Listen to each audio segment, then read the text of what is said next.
to the Ask a CISSP episode of the Other Side of the Firewall podcast. We talk about the latest and greatest of cybersecurity news, as well as we highlight those movers and shakers and glass ceiling breakers, those people of color who've made it to the other side of the proverbial firewall. Speaking of which, on today's episode, I have Mr. Alfredzo Nash. So welcome to the podcast. Hello, coffee makers.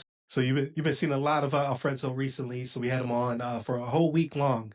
So if you have not checked it out, depending on when this goes out, please go back, check out his episodes. So we had him for a week. I had some great topics. We talked about recorded future. So I know that's one of your topics, right? So you brought it to my attention. I was like, okay, this will be a good follow up because we talked about it when we did the crossover episode with the Cyber Coffee Hour, which is your podcast with Dr. Joseph Burtmiller. And then when it came back up, I was like, oh man, I got to get you on so we can talk about it. So me, you, and was it Daniel? Daniel. Yeah. Yep. So we had Daniel, Shannon, yourself on the podcast. So definitely love catching up.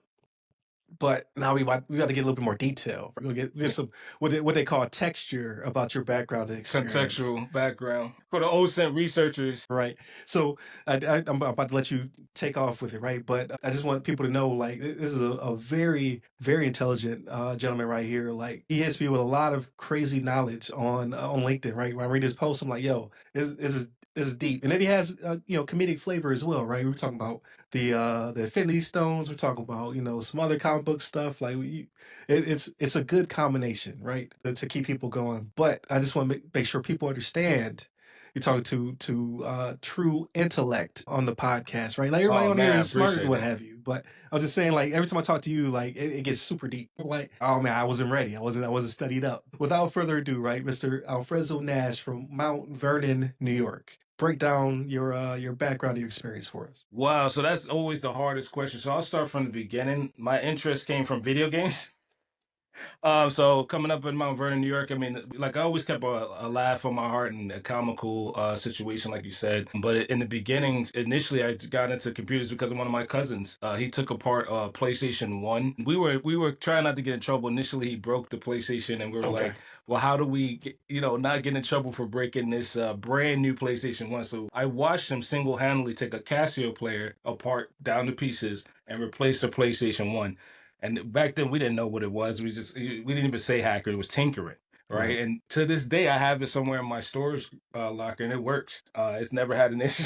Yeah, that's crazy. And so from there, I had this hand-me-down Sega Master System and Sega Genesis, and I learned about cheat codes. And every weekend or so, I would ride to my local library in Mount Vernon and print out a copy of cheat codes. Same cousin, I'm gonna keep his privacy intact, but the same cousin would figure out how to get free internet. And from that moment, I was like, man, what is this? What is this called? And he was like, I think it's computer science. And many years later, we started going to college together. In that time, we were both security guards, and I started asking some of the professors, like, hey, what should I do in this field? And initially, they said, why don't you try computer science? And I was like, okay, cool. I got a decent grade in math. And prior 20 years ago, I can't even believe I'm saying that. I didn't make it into the Air Force. So initially I'm talking to the counselor. I'm like, I don't want to be a business guy. I don't want to be a cop, which was criminal justice. I do have law enforcement in my family. So it's kind of like a one-upman thing. I didn't want to do that. Or, at the time I thought I could work with the FBI, which we talked about offline, but it didn't work out. So in initial discovery, somebody said, try computer science out because you have high math and science scores. And I said, all right. So I gave them at the time I gave them my DD-214 and my dad's paperwork. And they said, hey, you placed as a sophomore, and we want to try to get you through your associates into IT. Now, that was a shocker for me because I didn't know how to code. I didn't know. I was very new into computer science. And I didn't know anything about particularly much besides tinkering. Right. So the first two classes I bombed out, and I was working overnight as a security guard. A year, almost 18 months into it, I get the probationary warning, like, hey, get your grades together or get kicked out. Yeah. I'm laughing about I'm laughing about it now, but I'm crying on the inside because that was the eye opener. I took 12-hour shifts, so I did 12 over 16-hour shifts at night, and I switched to going to class before work instead of after a full night rotation, and that did it. I got my GPA up to about 3.2. And then I graduated with my bachelor's in IT way back in like 2007. And then from there, I was hooked. I went into my first help desk job, which was an eye opener. It was like a pit, right, of guys. Again, I'm the only black guy, right? So it's like a 19-year-old guy in a pit of sysadmin, system engineers, network engineers, help desk folks. And we used to joke because I didn't know what Linux was. I'm freshly out of school. And sysadmin's name is Dave. I won't put his last name out, but he tossed a pack of RHEL 4 CDs at me and said, figure it out.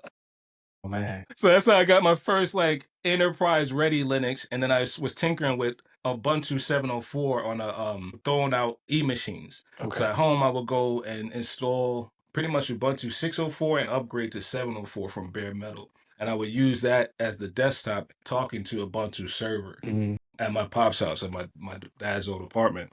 And from there, I just went down the rabbit hole. I really can't, I'm skipping and, paraphrasing a little bit, but I said to myself, everyone is running away from Linux. Why won't I learn it? And I guess that was my advantage because when I finally finished up and got this job, I was helping them with warehouse migrations, server builds, desktop clients type stuff, and then I got a knack for database security. Okay. And then the recession, I literally say I graduated into recession with that niche for database security and wound up becoming a junior sysadmin down in Manhattan. Now, there they showed me how to build this, what was this, golden triangle, where we use a Mac server as a domain controller at the time.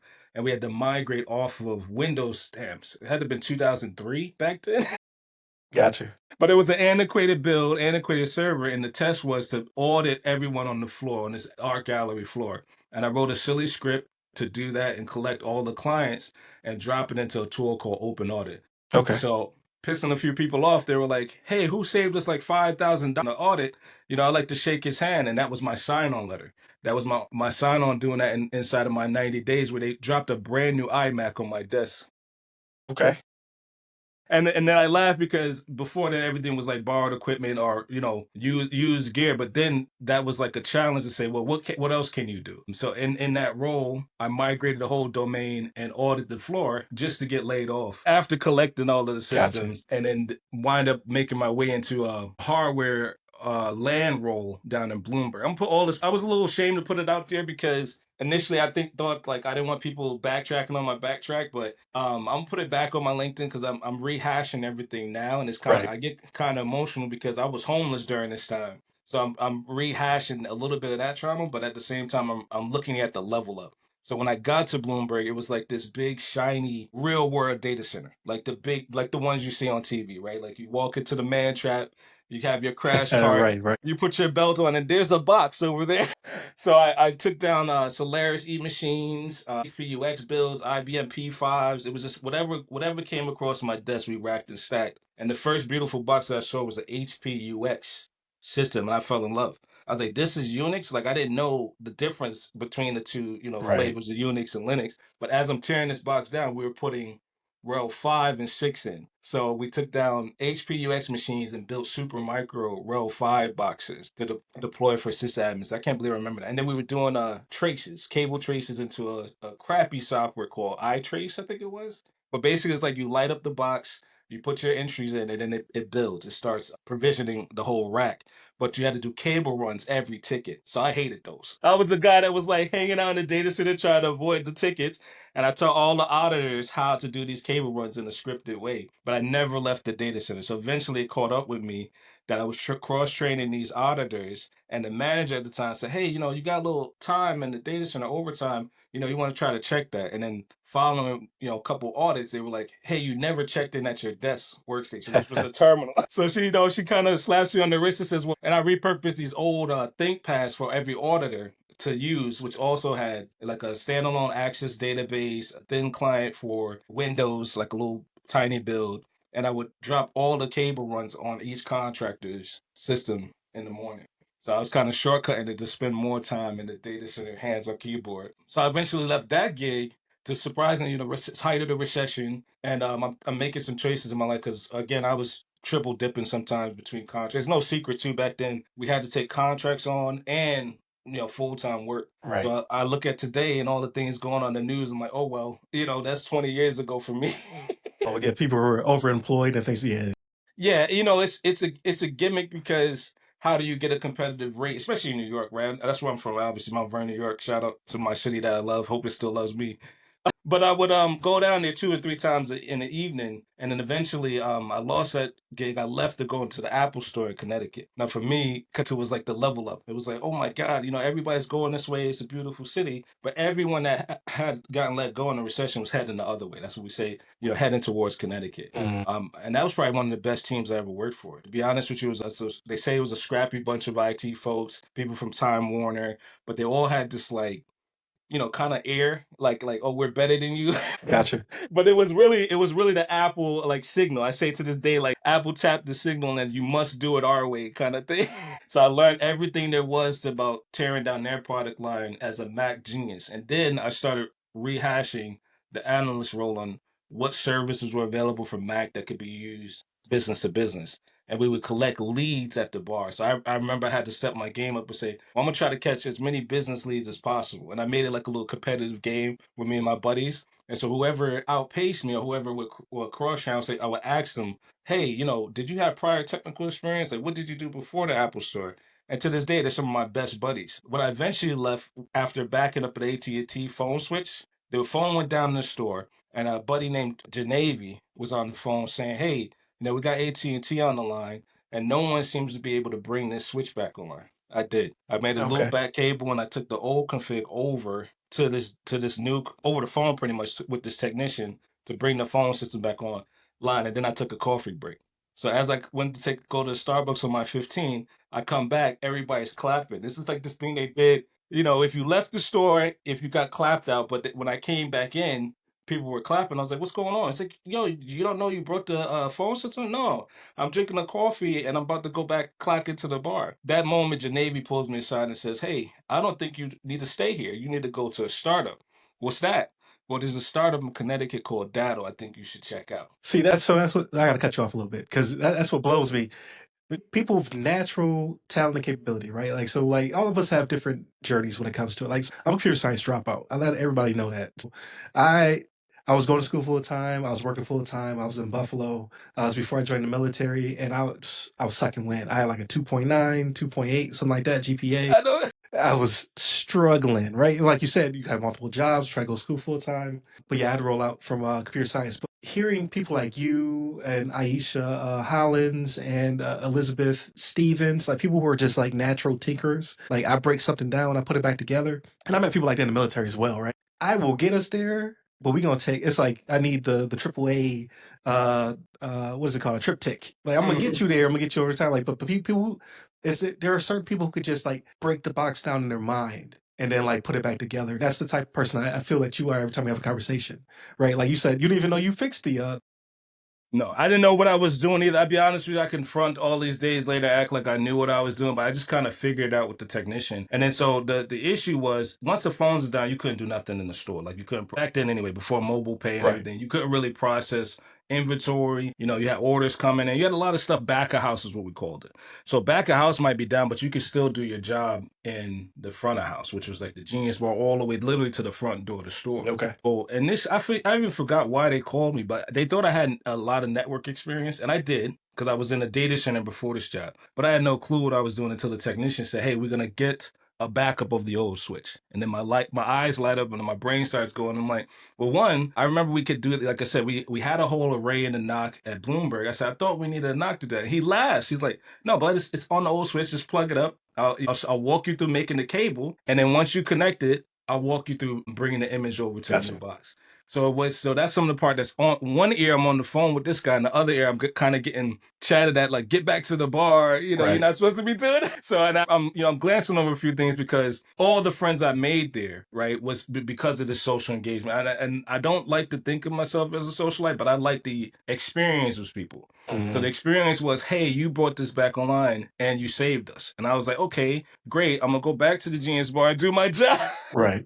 And we back online, and I took a little too long on the 15. So the buddies I made there, Sinead included, because shout out to him, I won't put his last name up, but he kind of saw what you saw. He said, man, this guy's talented. He jokes around, he plays at the bar, but when he's about business, he's about business. And so he introduced me to a startup that I actually brought all of my Apple buddies to called Datto.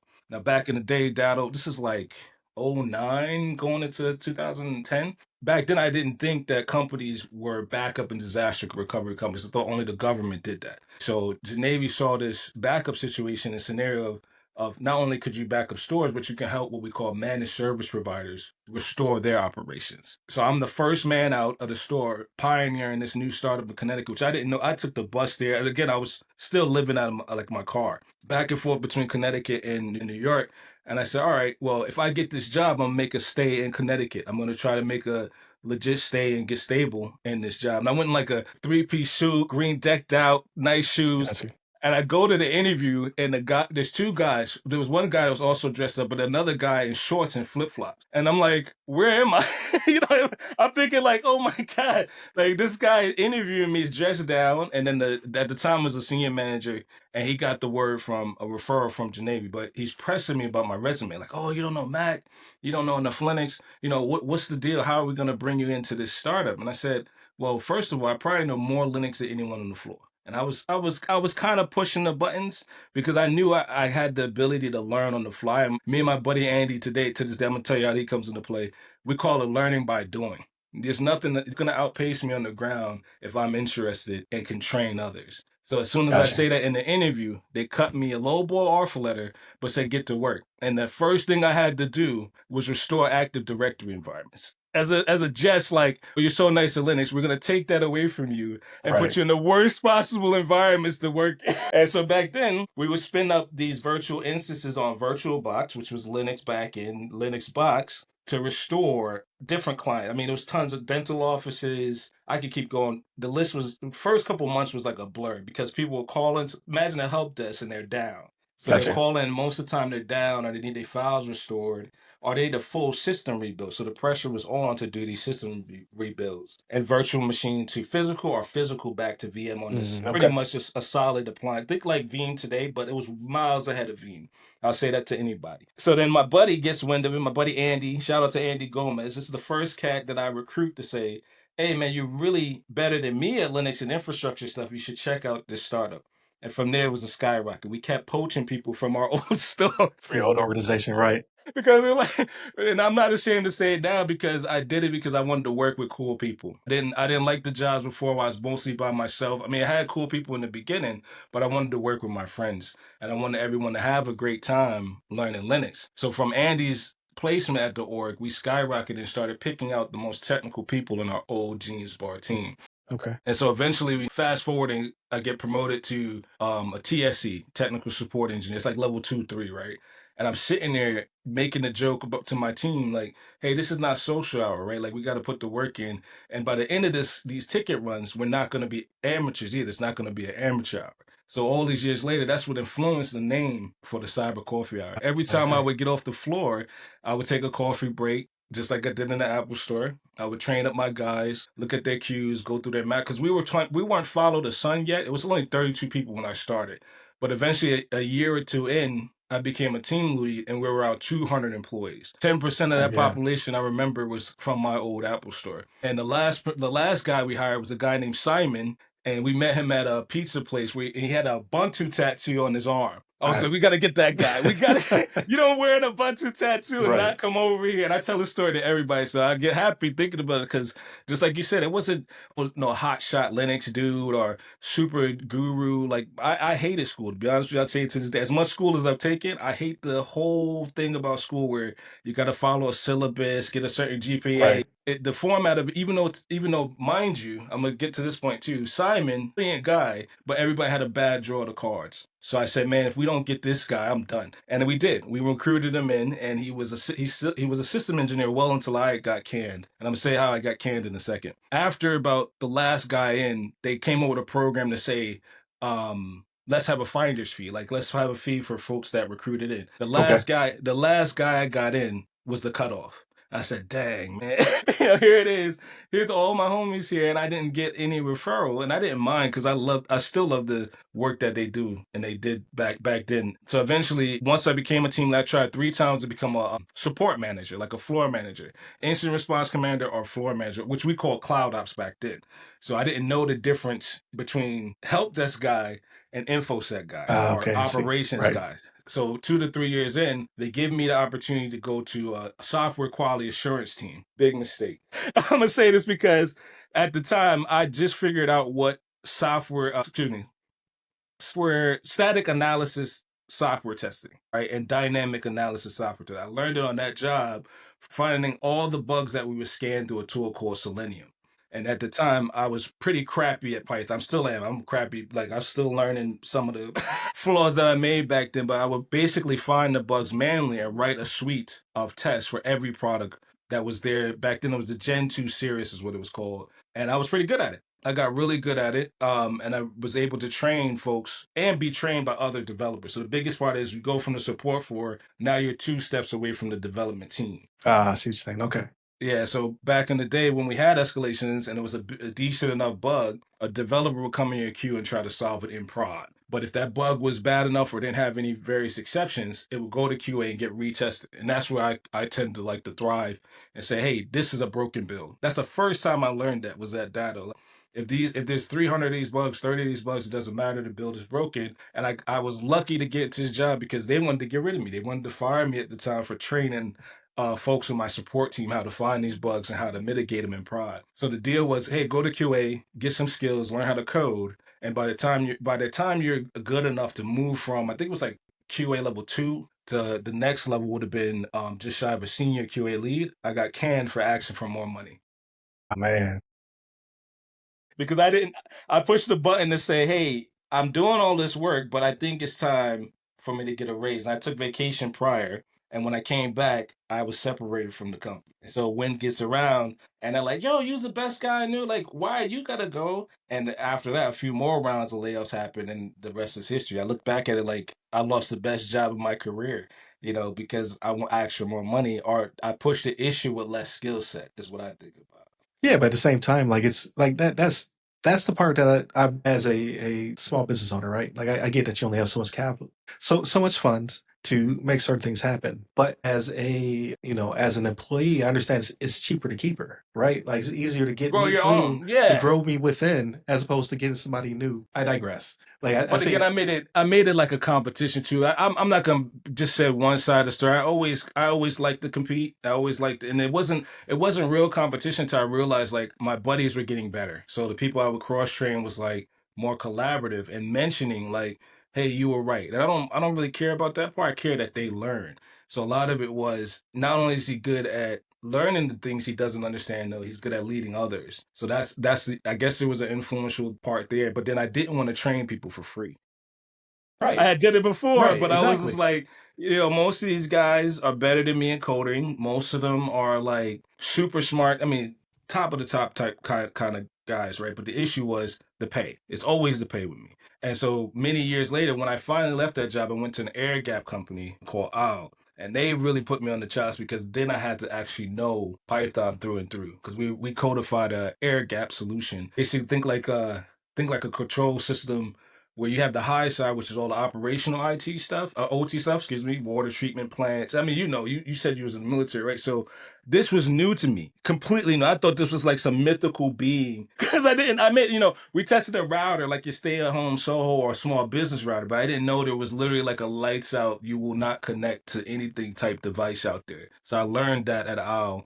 And the high side was your operational networks, your water treatment plants, power plants, military bases, etc. And then the low side was commercial IT. So they were the first ones that taught me how to test a device like that on a contract. So it was my first contract ever in my career where we kind of played the line between public and private sector. So Gotcha. they were the middle acquisition team placing their product. They had OPDS and EPDS. So shout out to them because the OPDS was operational something, and EPDS was the high side, like the government side. So that was what I went to after Datto, but unfortunately my pop passed away, and I had to take leave to Gotcha. deal with my dad passing away.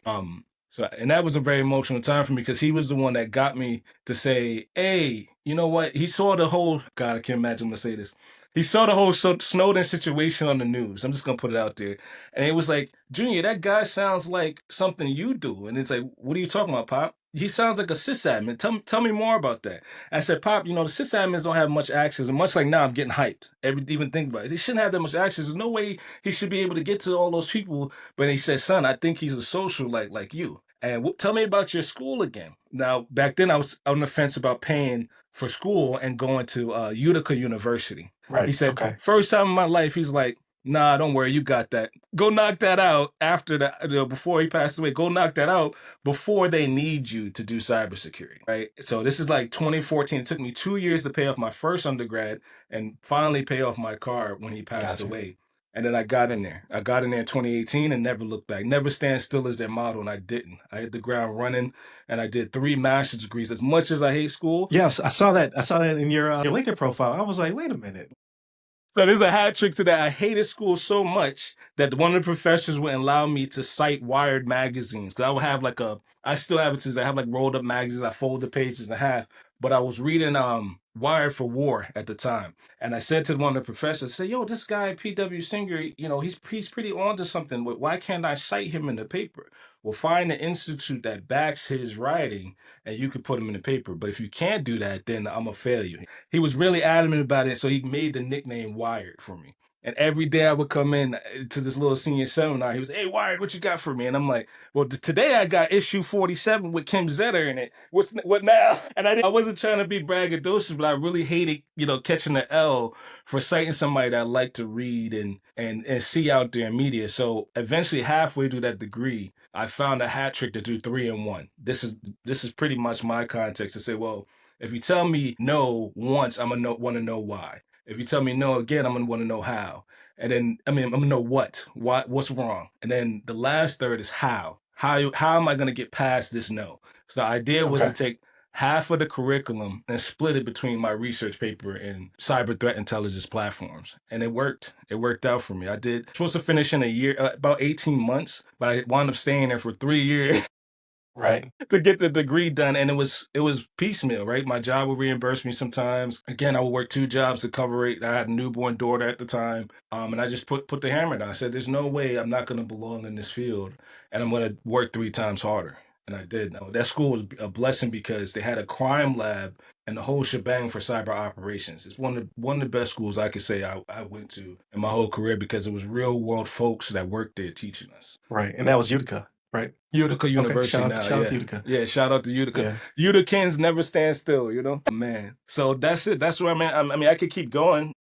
Right. No. So, because I don't want to bust the hour. I was just going to have you. I might have you back on. But so let's jump to the cyber coffee hour, right? So we got the name, but what was the number one, the connection, right, between you and Dr. Joseph, and then how did you guys come together to collaborate to make the podcast? This puts a smile.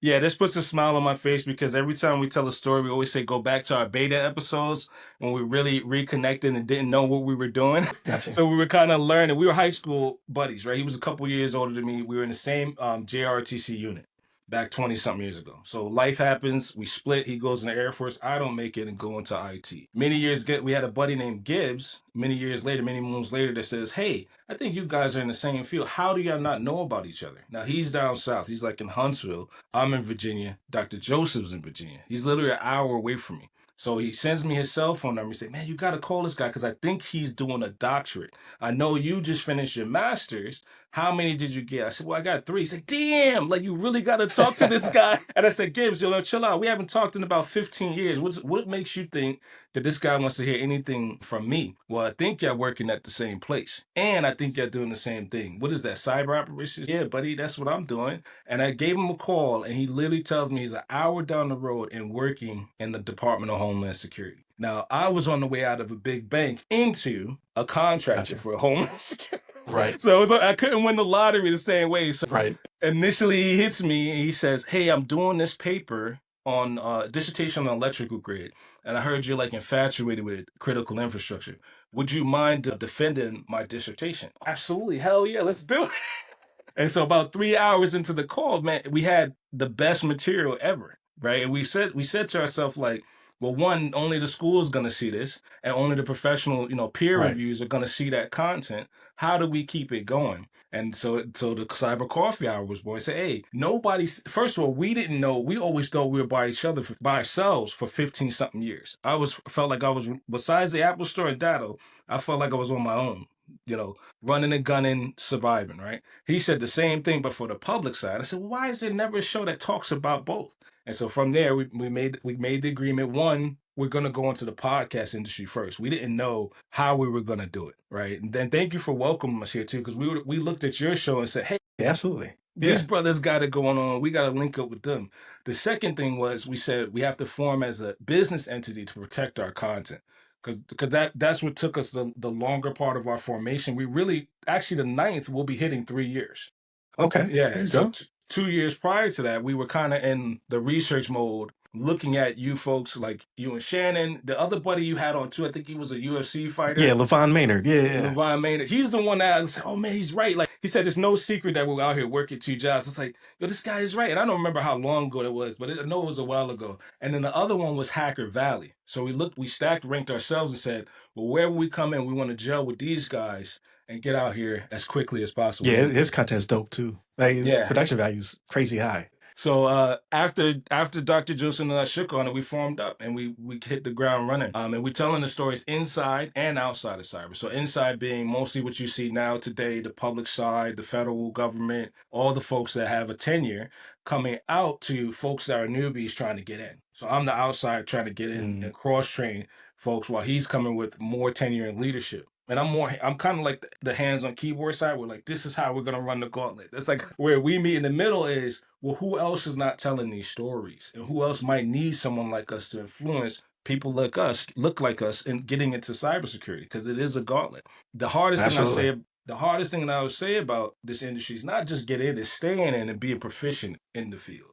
So we agreed on that, and that's how we did. We really just made the episodes from that agreement, formally and informally. Say, well, as long as we get the message, I would feel like we encourage more folks to come into this industry.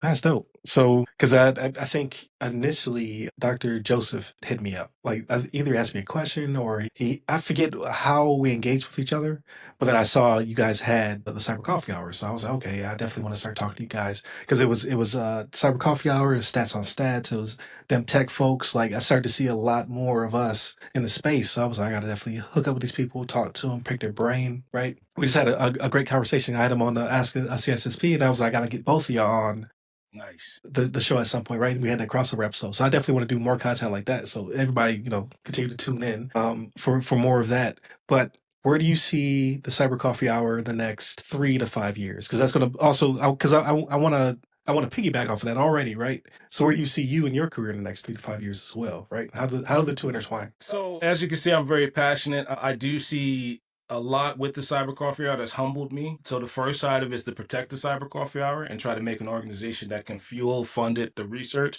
I'm pretty much racking and stacking my brain to figure that part out to get us some runway to stay for the 5 to 10. The reason why that is because the Cyber Coffee Hour is the longest company I've worked for straight, 5 years, right? No other company have I sat in the same headcount. And I have a new opportunity now. I'm not going to talk about too much yet, maybe on the next episode. Gotcha. For me, the most humbling factor is how do I get an organization off the ground and protect it so the content doesn't get shut down? And now we're hitting that 5 year mark quintessentially. 3 to 5 years from now, I would hope that we're an information sharing organization and research firm. But Okay. again, that's one side of the house. The other side of the house, I don't really think it's going to be like a true world media company yet, but it would be more like a lab to train folks and record the content that we bring out to the Cyber Coffee Hour. And that's it in short. I mean, I'm not going to act like I have the whole roadmap. I'm kind of like wheeling and dealing to be an influence in this industry, but also harden up the show so it outlasts us pretty much. So I see similarities. So you see a lot of the companies I've worked for. Well, I've only worked for a couple, right? Only a couple since I've been out of the military. But what you'll see is that they already are an established either GRC consultancy. I can't really speak today, so please excuse me, people who are listening. Consultancy. There you go. GRC consultancy or a MSP or MSSP or what have you, and they want a podcast because they want to use it as marketing and business development. There's nothing wrong with that. That's more of a traditional path. But just like yourselves, we're a media company per se, first, which right? is turning ourselves into a business. So I see a lot of similarities in that. Like your approach is going to be different, right? Because you guys are different people, you have different experiences, what have you. But the end result is we're kind of. It feels like we're like going downstream as opposed to upstream. Like it feels like people who have a established business, like trying to establish a podcast and get a tone and a vibe and all that stuff. Second, after the establishment of their business, it seems like that's an upstream battle. Like a company I was working for recently, they're on the path of doing the same. But it's like, how do I get the tone? Where's the texture? Who's the host? Yada yada yada. As opposed to coming together like Voltron, right? Like where you already know someone, you already have that vibe and that consistency, right? Like you're not building that type of relationship.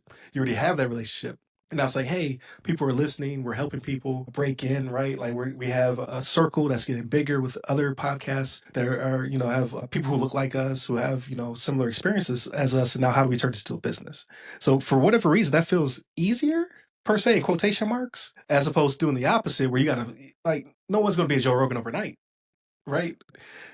The Like, hardest challenge I've yeah. noticed is, to your point, right, is showing up. So I was always nervous about showing my face, being a socialite, being public on the camera and talking to the content because I literally protect this content for most of my career. So Dr. Joseph broke me out of that and said, hey, what happens if somebody has your story and wants to see your struggles and experiences? So that was the light bulb and the most humbling advice he gave me. The second side, to your point, is the engagement's easier when I'm passionate about it.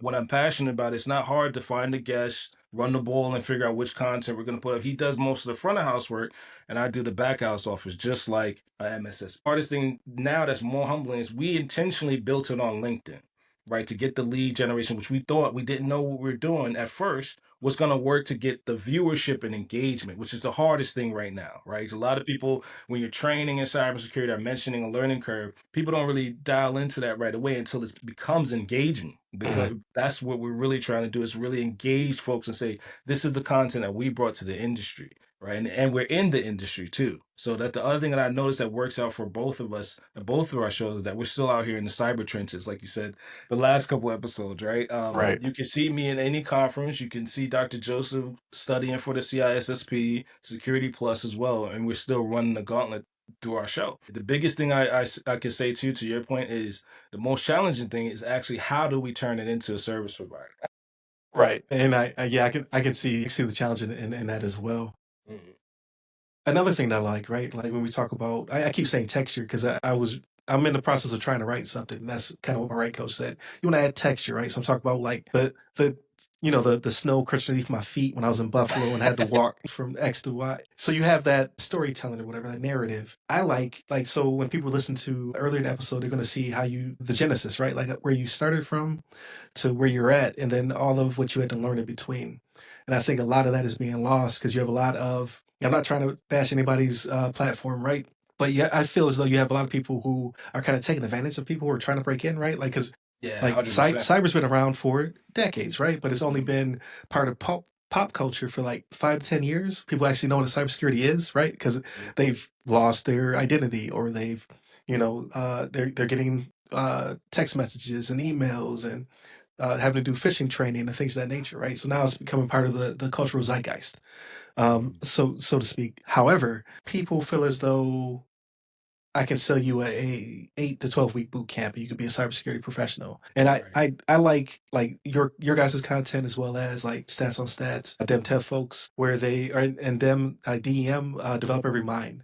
Tech folks is the name of their platform. Like that. I Yeah, just yeah, added it's, it it's on the dope. tip of, Yeah. yeah, that's really cool. Um, but it's the I had to learn how to do this, right? Like you talk about being at the help desk, you talk about how you're giving tasks, and you're like, again, because you're competitive and very intelligent, so you're like, okay, I'm going to figure this out, and I'm going to do better than everybody else. And I'm not saying that people are coming in lazy; they're coming in misinformed. So I like how you guys are not, blowing smoke up people's, rear ends and saying like, oh yeah, you could be a CISSP and get that entry level job that's being advertised on X or Y or Z platform, which is just not the case. I see a lot of people who are disheartened by it, and that kind of irks me because it's Mhm. not a person's fault for wanting to. They see something, they're like, okay, it's 7 figures, I can take this boot camp. Like, why not? Right? But they're being hustled out of their money, and they're being frustrated when they can't break in, and that part I don't like. So here's the secret coffee. I don't like it either because I think that's the most.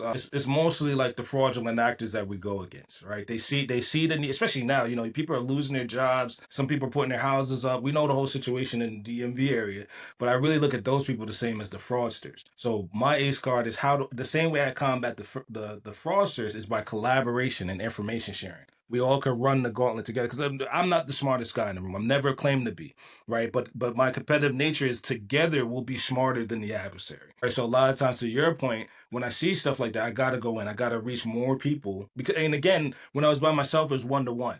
Right, me to brother Joseph, Dr. Joseph. Then it was Dr. Joseph to his audience and his cascade of professional network. So that's why we build it on LinkedIn. And the hardest thing about this is the collaboration to say this is the message we want to show you that's not being shown in the industry because of these boot camps, right? They kind of make it like, like you said, fluff. Like anybody can get the Security Plus. I failed the Security Plus 3 times in 2016, right? I want people to know that, just because you fail, take the hit and keep going, Right. because it is worth it when you put the work in and fail a couple times, and then you wind up thriving and surviving in this industry. Yeah. Yeah. That was Right. me in So the that's, CCNA. I was banging my head on the wall. I was like, yo, man, that's back when it was good too. Like the Cisco Academy was off the ground. oh man.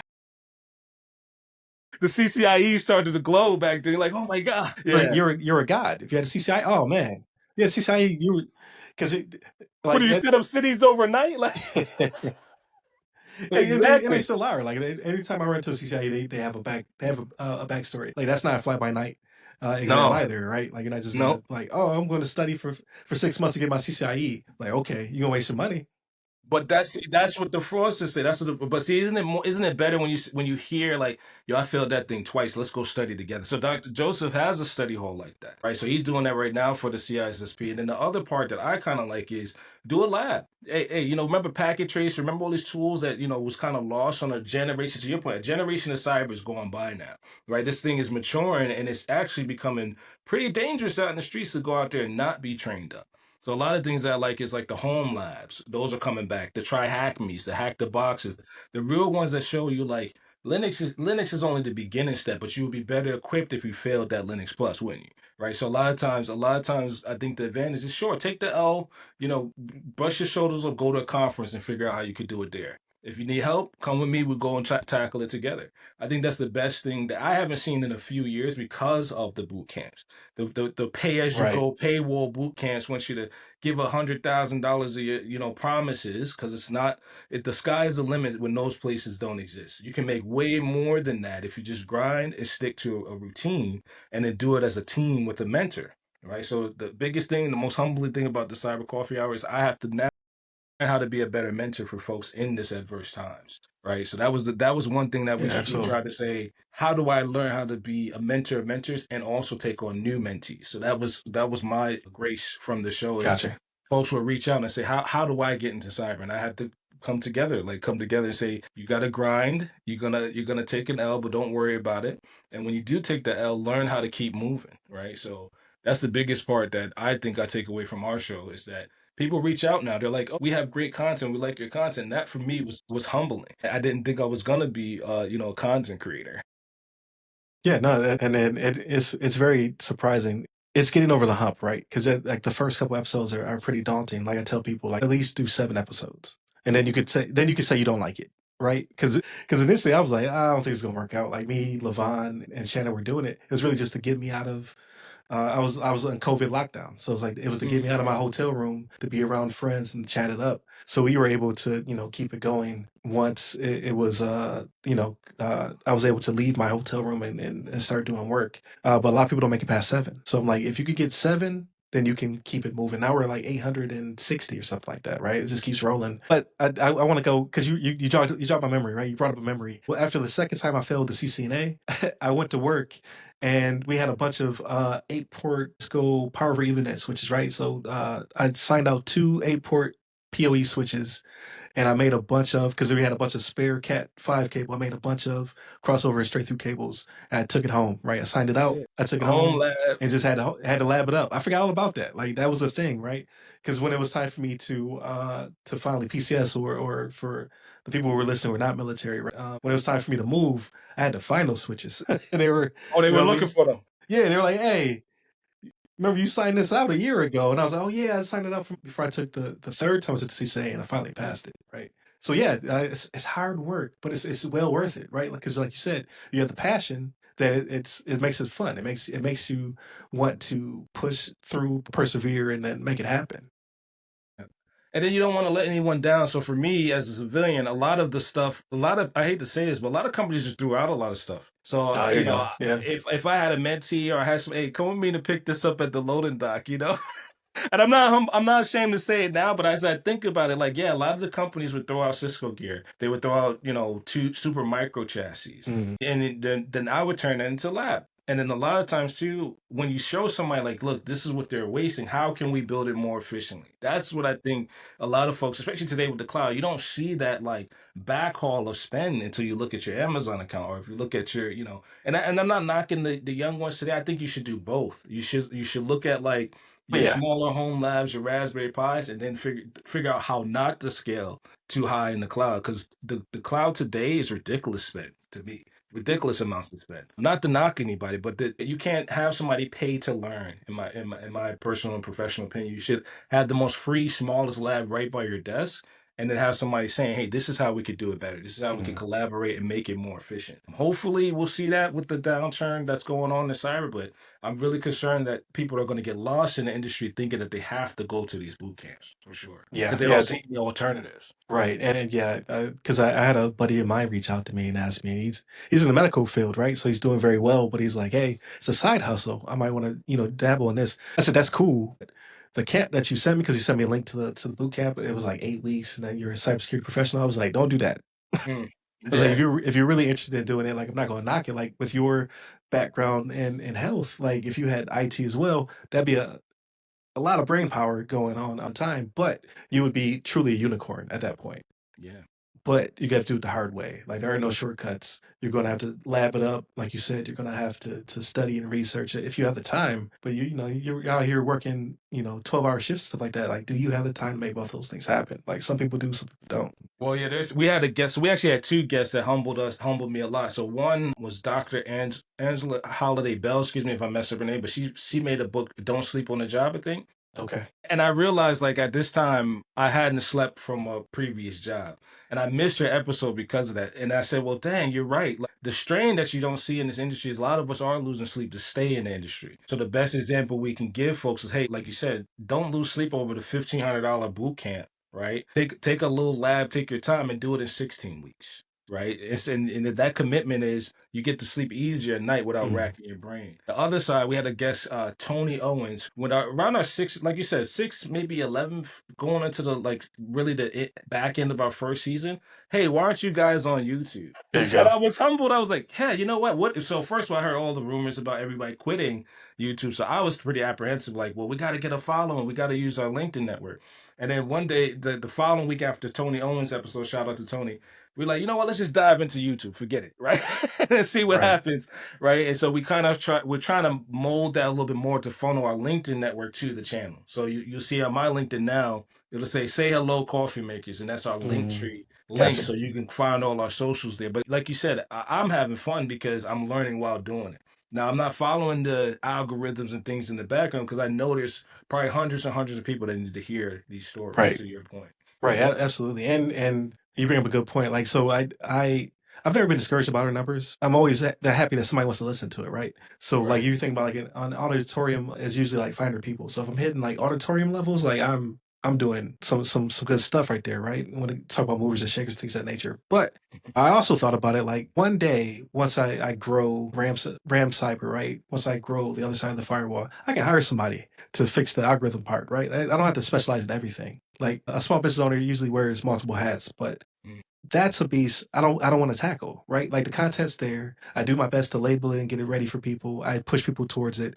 If I never hit, like you know how you have all those bars when you can earn certain Oh privileges my on God. YouTube.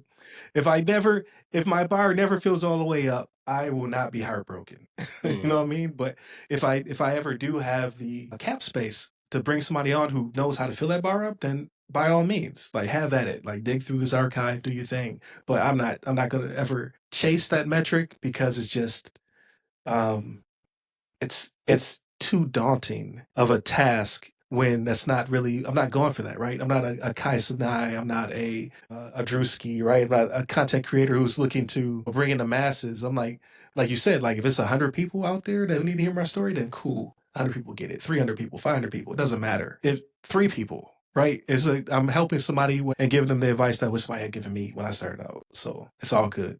And then, I'll get there when I get there. It is what it is. I think I respect it because we take the pioneers route, right? Like you're gonna look at the city that you established and say Ram Cyber brought all these folks into the industry. So I think I borrowed. I'm not gonna give full credit for that. If you can see it up there, I got Doak's book, and Okay. my business coach is also a high school buddy, right? I'll shout him out in another episode too. But he also said, "Look, what would you do? How different would the world be without Cyber Coffee Hour?" And that was the hardest question I ever asked because now it's not just the fellowship. You're kind of letting folks down who had aspired to get in this industry if we don't show up. So I like the Very true. pioneers. I like the pioneers route that you mentioned too, like starting a company to protect the Cyber Coffee Hour. Just to your point, and even a tertiary, like it's almost like the active failover, right? One company needs to supplement the other so the other's lights don't go off. That's it. And for me, I didn't know about this company man stuff until I started my own. Right until I started the Cyber Coffee Hour. I watch startups and I kind of look at their formation and stuff, but that's a distraction. What I didn't realize is the fellowship comes when you start to say, hey, I can lead myself and lead others. Borrowing from my buddy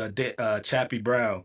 And then once I can lead others, I can change the world. So all of this is coming into the content that I create in our unique context. Like you said, the crunchy snow, right? The texture. Everybody can still exist in the same market without disrupting each other because there's a need now that we see in cybersecurity. Yeah, absolutely. And I usually go towards that adversity. Like, look, not like this grand, shepherd or anything, but I want people to know, like, you got to be tough enough to get in and stay in this industry, as we see it now in the news, right? And then behind the scenes, yes, what does it look like to hire a content creator?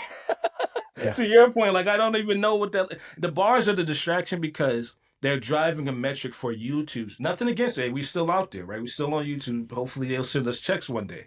But the other part of it is when you start to look at, like you said, Doag, Just Notified, Tech Textual, Hacker Valley, all these folks, yourself, all these folks I researched say, oh, we gotta all show up. We all gotta, because my biggest thing is all ships can rise together. Right. So all Very of them true. can rise together. And there's instead of yes, I could be smart, but there's always somebody smarter than me. Right. I want to know who that is. And then in that smart competitive nature, we can collaborate. There's nothing that can stop this cross posting algorithm that YouTube is. Right. You know? Absolutely. Yeah. So before I let you go, because I want all this to fit on the radio episodes. I definitely want to make sure we're up before this month is out. So top 5. So you're from New York as well, right? So Mount Vernon, New York in the house. You don't rep the Bills, it's okay. Nah. All right. I have a cousin that does, but not. You repping those New Jersey teams because they So- play in Jersey. That's fine. But who's your top 5? I would say let's go rep top 5 because we're almost the same age group.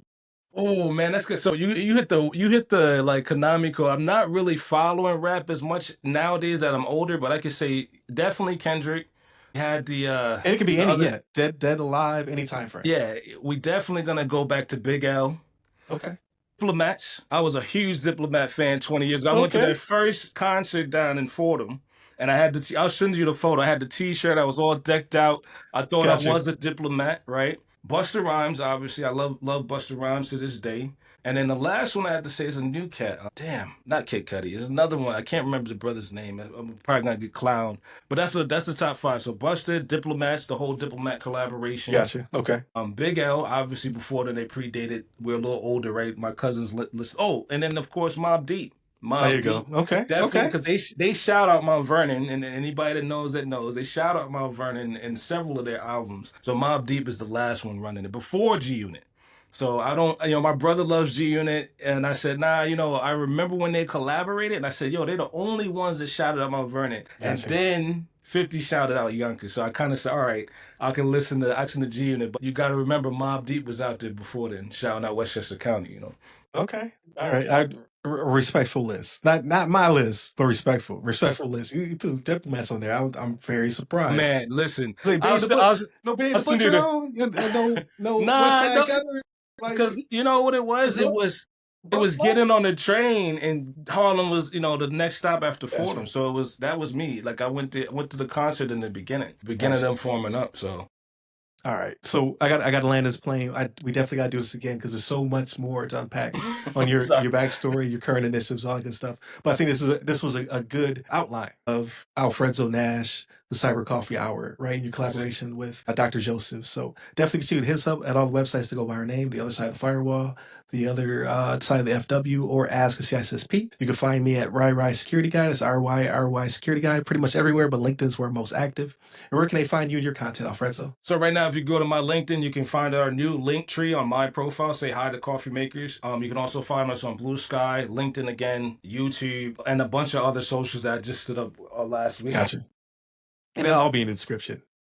All right. Stay safe. Stay secure.